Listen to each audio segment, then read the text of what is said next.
David Licao update. Na-spotted si David sa BGC at pinagkaguluhan pa nga ang pambansang Ginoo. Ang very accommodating si David sa mga fans eh. Yun no. Saka ito IG story ni David. Ang gwapo pa nga ng endorser ng Bench, yung model. Into the Case. Saka Gentle Rain. Saka ito, ay sneak peek ng Never Say Die ni David. Yun no. Coming soon. Isa pa nakangiti kayo. David and Gillian Isa pa Ward. nangingiti. Nung sinabi Ito interview kay David.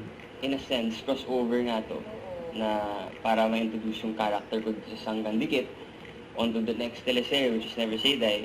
Siyempre, game tayo dyan. Honest na miss kong katrabaho si Dennis. Kasi my past 2 teleseries, siya yung kasama ko. So, seeing him again, excite ka.